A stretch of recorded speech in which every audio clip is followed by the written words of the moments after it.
The gunmetal sky over the harbor was the last thing Adaize remembered clearly before the sound of the gunshot. She was on her knees on wet concrete, Taeyong's blood soaking through her fingers faster than she could keep pressure on the wound. His eyes barely open, his hand gripping her wrist like it was the only thing keeping him tethered to the world. Somewhere behind her, sirens were closing in, and somewhere inside her chest, something was breaking that she didn't have a name for yet. "Don't," she whispered. "Don't you dare leave me now. Not after everything." His lips moved. No sound came out. But she would spend the rest of her life swearing she knew exactly what he'd tried to say. None of them, not Adaize, not Taeyong, not a single person in that boardroom 3 years earlier, could have guessed it would end here, on a dock, in the rain, with a ring still in his coat pocket that he never got the chance to give her. If you want to know how two people who were never supposed to cross paths ended up here, hit like on this video right now and make sure you're subscribed with notifications turned on, because this story is going to wreck you in the best way. Drop a comment and tell me where you're watching from tonight. And tell me this, do you think she saves him? 3 years earlier, none of this had happened yet. Adaize Okonkwo didn't even know his name. She was 31 years old, a single mother juggling international trade law and a toddler who treated every closed door as a personal insult, and most days she felt less like a rising star at one of Lagos's top firms and more like a woman running on caffeine, guilt, and spite. Her desk was buried in memos. Her apartment was buried in laundry. Her heart, if anyone had bothered to ask, was buried under something she never talked about. A marriage that had ended 2 years ago, in a way that still made her flinch when people said the word husband. What she wanted, if she let herself want anything at all, was simple. She wanted Amara to grow up safe. She wanted to stop flinching. She wanted, someday, to trust a man again without bracing for the moment he showed her who he really was. She did not want a merger. She did not want a boardroom. She certainly did not want Kim Tae-yang. He had a way of entering a room that made conversations quietly die before he said a word. Not because he demanded it. He never raised his voice, never postured, never seemed to try at all, but because everyone in that building had learned, the hard way, that Taeyong noticed everything and forgot nothing. Assistants rewrote emails 3 times before sending them to him. Executives twice his age straightened their ties in his presence without realizing they were doing it. He kept his coffee black, his calendar merciless, and his personal life so sealed off that half the company had taken to inventing theories about it. Some said he'd never been in love. Some said he had, once, and it had cost him something he never got back. Nobody actually knew. That was the point. So when his hand shot out and caught a runaway toddler's fist a half-second before she yanked an antique ship off its stand, and when he looked up into her mother's startled, mortified, achingly familiar eyes, something in the room shifted that nobody, least of all Taeyong, had a name for yet. "She has good taste," he'd said. 3 words. That was all it took to crack something open in Adaize that she'd kept welded shut for 2 years. She told herself it meant nothing. She told herself the flutter in her chest was exhaustion, or relief, or the particular lightheadedness of nearly watching her daughter destroy a multi-million-dollar merger gift. She told herself a lot of things, walking out of that boardroom. She did not expect the knock on her office door 4 hours later.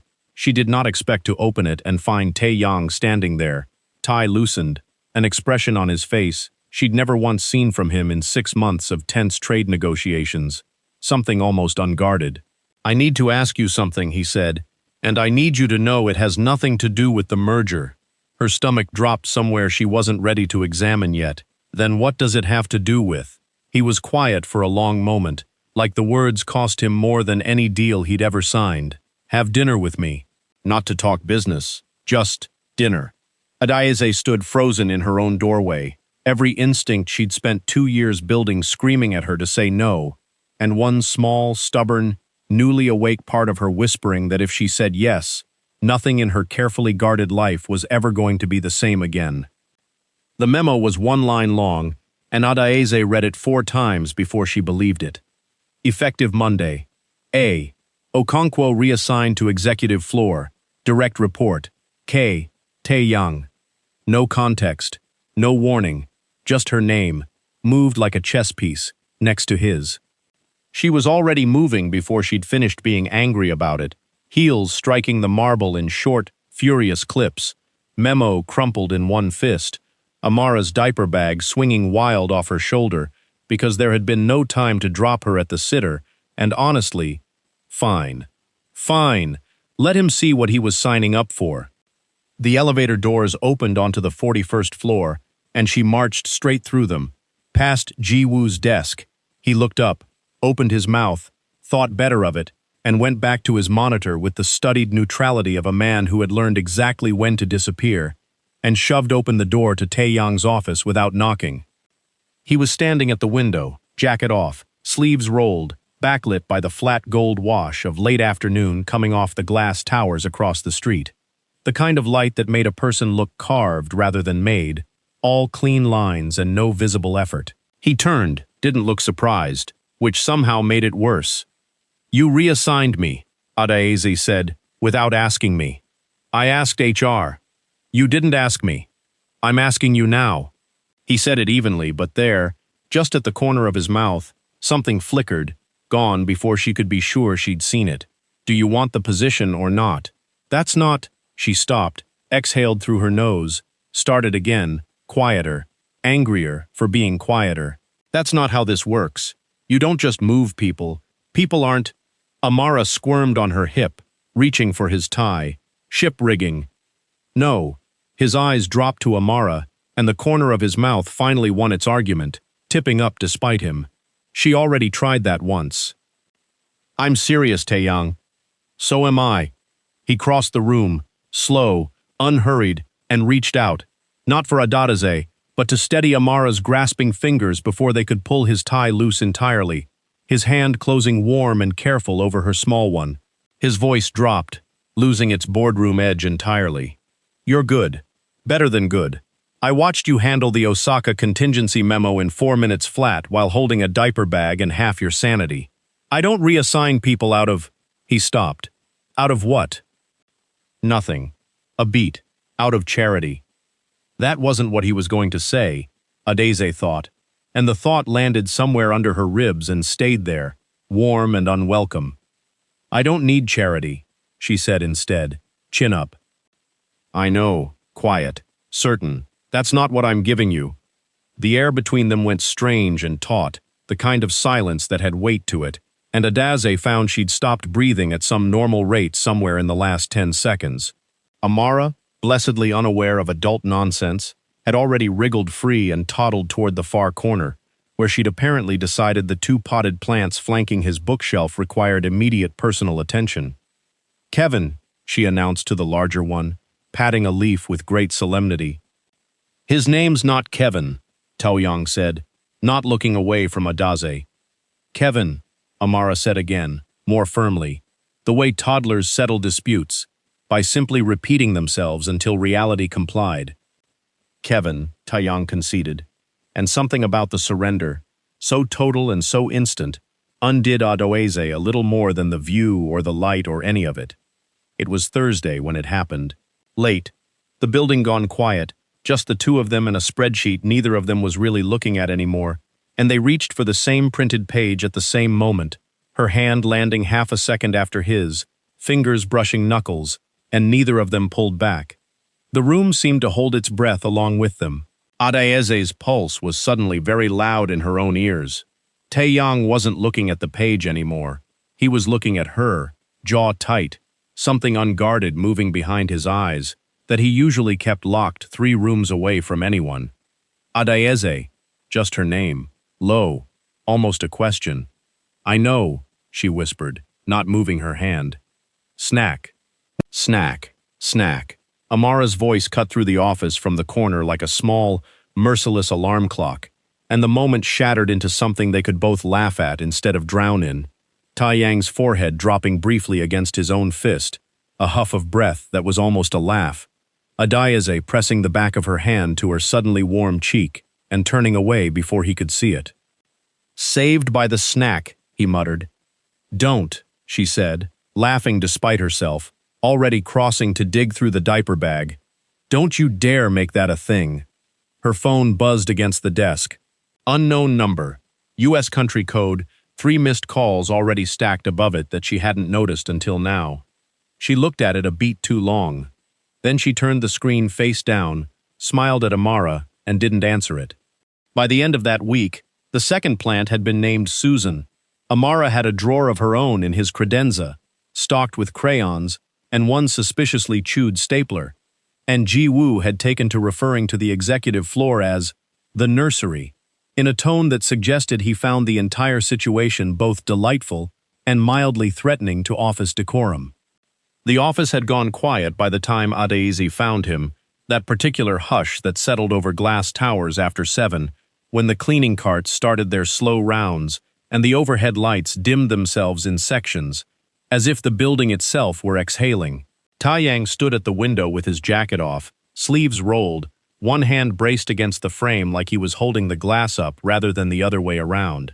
The city below was a smear of gold and red, sunset catching the river and throwing it back gold-orange through the window, painting one side of his face in warm light and leaving the other in shadow. She stopped in the doorway. Her heart was doing something violent and stupid against her ribs.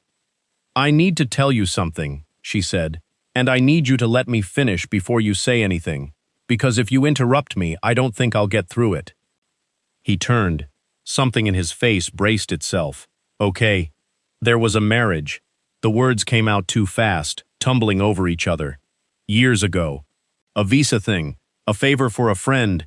It was supposed to be. It was paperwork. That's all it was ever supposed to be.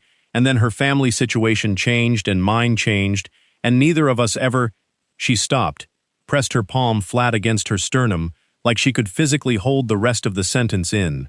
It was never dissolved. Legally, I am, on paper, still married to a woman I haven't spoken to in 6 years. The silence afterward had weight to it. She could hear the HVAC system ticking somewhere in the walls. Taeyang didn't move for a long moment. His jaw worked once, twice, the muscle flexing beneath skin gone tight. She watched him and braced for the retreat. The polite, devastating half-step back she'd seen him do to a dozen board members who'd disappointed him. The one where he simply stopped extending himself, like a door closing so softly you didn't hear the latch. It didn't come. "Say something," she said, and her voice cracked on the second word. "I'm trying to." His hands were shaking, just slightly, and he shoved them into his pockets like he could hide it from her, from himself. "I've been standing here for the last 10 seconds trying to figure out why the first thing I felt wasn't betrayal or panic or any of the things I'm supposed to feel right now, and the truth is I felt relieved. Which doesn't make sense. Which should terrify me more than the marriage does. Taeyang. I've spent 10 years building a life where nothing gets close enough to disappoint me." His voice had dropped, gone rough at the edges, a register she'd never heard from him. Not the boardroom voice, not the careful diplomatic one he used with investors. This was unrehearsed. 10 years. "And you just told me you have a wife nobody knows about, and all I can think is that you told me. You didn't wait for someone to find it.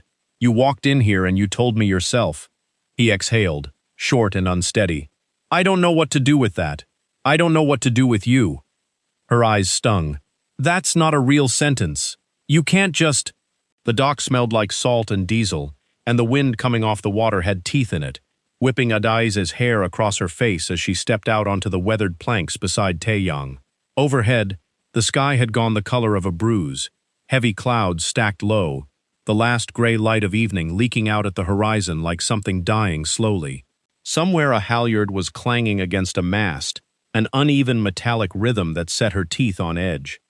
Daniel was already there, waiting. He stood at the end of the pier with his hands in his coat pockets and a smile that didn't reach anywhere near his eyes, and something about the stillness of him, the patience, made the hair on Adaize's arms rise. "You came," Daniel's voice carried easy across the distance, too easy, like a man who'd already won. "Both of you. How touching." Taeyang's hand found the small of her back, brief, grounding. "You wanted to talk, so talk." Straight to business. I respect that." Daniel's gaze slid to Adaize, lingered a beat too long. "Your wife tell you about our history yet, or is that still on the list of things you're pretending not to care about?" "She told me everything." Taeyang didn't so much as blink. Which is more than I can say for you and the truth, historically. Adaeze bit back a smile despite the cold dread pooling low in her stomach. He's not wrong. You've never once told a story the same way twice, Daniel. It's actually impressive, in a pathetic sort of way. Careful, Daniel's jaw tightened, the first crack in the composure. I could still make things very difficult for both of you. You could. Hui Yang tilted his head, and Adaeze caught the shift in him, the boardroom voice sliding into place, cool and immovable. Or you could explain why the quarterly numbers you've been shopping around town don't match the ones that actually exist. Daniel's smile faltered by degrees. I don't know what you're... You do, though. Adaeze stepped forward, matching her husband's rhythm without thinking about it, the two of them closing the distance like a single organism. That's the thing about lies, Daniel. They're only useful until someone's holding the receipts. And someone is, Taeyang said. Someone is, Adaeze echoed, and for one absurd, suspended second, standing on a freezing dock across from a man threatening to burn her life down, she almost laughed, because it felt, insanely, like flirting. Like the two of them had built a language out of finishing each other's thoughts, and even here, even now, it hadn't abandoned them. Daniel's eyes flicked between them, calculating, and something ugly moved behind his expression. You two are disgusting, you know that? Playing house while... Actually... A new voice cut through the wind, and all three of them turned. Jiwoo came up the dock at a near jog, breath fogging in the cold, a manila folder clutched to his chest like it might blow away. His tie was crooked. His hands, when he thrust the folder toward Taeyang, were shaking, but his eyes were steady in a way Adaeze hadn't seen from him before. I have the full trail, Jiwoo said, still catching his breath. Every message, every wire transfer he routed through the shell account. He wasn't due diligencing anything. He was building a case out of forged projections to force a buyout at half value. He looked at Taeyang, and something raw passed between them, an apology that didn't need saying twice. I should have brought this to you the second I found it. I'm bringing it now. Taeyang took the folder, flipped it open. His face didn't change, but Adaeze felt the current of relief move through him like a live wire, the way his shoulders dropped half an inch.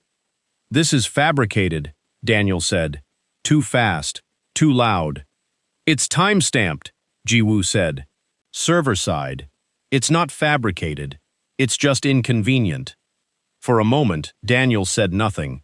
The wind kept working at all of them, cold and relentless, and Adaeze watched something shift behind his eyes. The calculation of a man realizing the ground had moved without his permission. Then he smiled again. Worse this time, slower. Fine, Daniel said. You want to play it that way. He turned, deliberately, toward Taeyang, and something in his posture changed, sharpened, aimed. Let's talk about your silence then. 10 years of it. The board doesn't know why you really left your last company, do they? The real reason. I do. His voice dropped, almost gentle, which made it so much worse. I wonder how the press conference goes when I tell them what happened to you in that stairwell in Singapore. The dock went silent except for the wind. Taeyang went rigid, not dramatic, not a flinch anyone watching from a distance would have caught, but Adaeze felt it, standing close enough to feel the change in his breathing, shallow and controlled, the same held-breath stillness she'd seen the day he told her about the marriage. His jaw locked. His hands, at his sides, curled slowly into fists. You don't get to, Taeyang started, and his voice, for the first time in this entire confrontation, wavered. Daniel's smile widened, sensing the crack. Don't I? The wind howled down the dock. Somewhere behind them, Jiwoo's face had drained of color. Adaeze's heart slammed once, hard against her ribs, and for one terrible suspended second, watching the color leave Taeyang's face, watching 10 years of carefully built armor threaten to come apart in front of everyone he'd worked so hard to protect it from. It looked like Daniel might actually win. The silence on the dock stretched thin as wire, and Adaeze watched Taeyang's throat work, watched him search for the deflection he always reached for, the polished non-answer, the pivot to numbers, the careful nothing he'd perfected over 10 years of never letting anyone close enough to ask twice. He didn't reach for it. Say it, Taeyong said instead, and his voice, low, rough, aimed straight at Daniel, didn't waver this time. Go on. Say what happened to me in that stairwell like you were there. Like you know. Daniel blinked, thrown by the lack of flinch. I know enough. You know a rumor. Taeyong took a step forward, and the wind caught his coat, and for the first time all night, he looked less like a man bracing for impact, and more like one standing his ground. You know that a 26-year-old had a panic attack so severe he thought he was dying, in a stairwell, alone, because he'd spent 3 years being told that needing help was the same thing as being weak. That's what you know. You don't know what it cost me to walk back into an office the next day. You don't know what it's cost me every day since. His hands were shaking. She could see it, the tremor visible even in the dying light, but his voice held. So go ahead. Tell the board. Tell the press. Tell whoever you want, Daniel, because I am done. His voice cracked, just slightly, and he let it. I am done letting silence be the thing that protects you instead of me. Nobody moved. The halyard clanged against the mast, once, twice. Daniel's mouth opened. Nothing came out. He's not bluffing, Jiwoo said quietly, folder still clutched in his hands. None of us are. It was Daniel who broke first. Not dramatically, just a slow deflation, the air going out of 10 minutes of manufactured menace, until he was just a man on a cold dock with a folder of fabricated numbers and nothing left to threaten anyone with. He said something about lawyers, something about this isn't over, but it came out thin, and he was already walking backward toward the parking lot before he finished the sentence, and none of them bothered watching him go. Taeyong exhaled like he'd been holding his breath for a decade. Hey! Adeyeze reached for his hand, found it cold and still trembling, laced her fingers through his. You okay? I don't know. He looked at her, and something had cracked open behind his eyes. Not broken, open, like a window finally unlatched after years painted shut. I've never said that out loud. Any of it. Not to my therapist, not to... He stopped, started again, and this time the sentence came whole, unhurried, nothing held back. I think I said it because you were standing next to me. I don't think I could have said it to an empty room. You don't have to say things to empty rooms anymore, she said, and her eyes stung, and she didn't bother hiding it. Jiwoo cleared his throat, awkward, folder still hugged to his chest. For what it's worth, I'm not going anywhere either, if you'll still have me. Taeyong looked at him for a long moment. Then, unexpectedly, he laughed, a short, startled sound, like it had escaped before he'd approved it. Come back to the office tomorrow, Jiwoo. We have a lot of cleanup to do. Together. 3 weeks later, the penthouse was warm with lamplight, golden and low, and Amara had fallen asleep on the living room rug in the middle of playing with the wooden blocks Taeyong had bought her, the ones he'd taken 45 minutes to pick out, agonizing over primary colors versus pastels like it was a board decision. He'd carried her to bed himself, tucking the blanket beneath her chin, and she'd murmured something half asleep, something that sounded very much like my Taeyong, before drifting off completely, and he'd stood in her doorway for a full minute afterward, just looking, before Adeyeze found him there. She's basically adopted you, Adeyeze said softly, leaning in the doorway. You know that, right? No paperwork, no ceremony. She just decided. I noticed. His voice was thick. It's the first time in 10 years someone's claimed me without needing anything from me in return. Get used to it. She reached up, brushed her thumb along his jaw. I plan on doing the same thing eventually, loudly, in front of witnesses. Eventually? He caught her hand, pressed his lips to her palm, and the golden lamplight caught the smile he wasn't bothering to hide anymore, the one his staff had started whispering about, the one nobody at the office had ever seen before this year. For someone still tangled up in old paperwork, you make it sound simple. One divorce at a time, she laughed, low, and stepped into him, and his arms came around her like they'd been waiting all night to. I was trying to be romantic. You were, he murmured against her hair. Being extremely romantic. I'm choosing to focus on that part. Later, with Amara's door cracked open down the hall and the rest of the apartment quiet, gold light gave way to something dimmer, softer, and there were no more careful sentences between them, just his hand finding the curve of her waist, her breath catching against his mouth, both of them slow and unhurried, and certain in a way neither of them had ever let themselves be with anyone else. Full sentences, finally, spoken the only way that had ever really mattered. It had all started, months earlier, with one sock, one unlatched door, and a hand reaching for a ship. Amara never knew it, she just liked the boat.